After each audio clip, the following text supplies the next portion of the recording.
ఎవరైతే తన డ్యూటీస్ లో అధికంగా ప్రవర్తిస్తారో, బియాండ్ ది డ్యూటీస్, పోలీస్ వ్యవస్థలో వారు అరెస్ట్ చేయవచ్చు, లేదా విచారణకు పిలవచ్చు, లేదా నోటీస్ ఇవ్వచ్చు తప్ప లాఠీ పెట్టి కొట్టడం కానీ, చిత్రహింసలు గురి చేయటం కానీ భారత రాజ్యాంగంలో సిఆర్పిసిలో తప్పిది.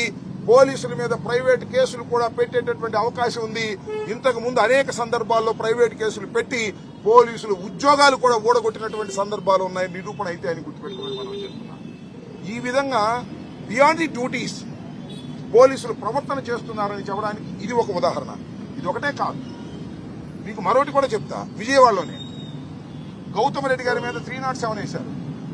సరే, 307 కరెక్టా తప్ప, that is the different matter. ఇంట్లోకి ఎలా ప్రవేశించారు?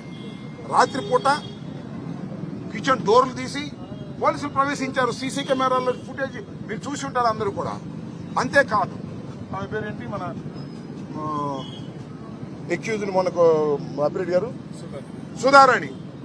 సుధారాణి పట్టుకొచ్చి కొట్టి 5 రోజులు పెట్టుకుని తర్వాత కోర్టులో ప్రొడ్యూస్ చేస్తే before magistrate she has given a complaint ఇచ్చింది.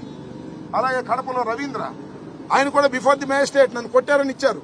అంటే పెద్ద ఎత్తున ఈ రాష్ట్రంలో వైఎస్ఆర్సీపీకి సంబంధించినటువంటి నాయకుల్ని, సోషల్ మీడియా యాక్టివిస్టుల్ని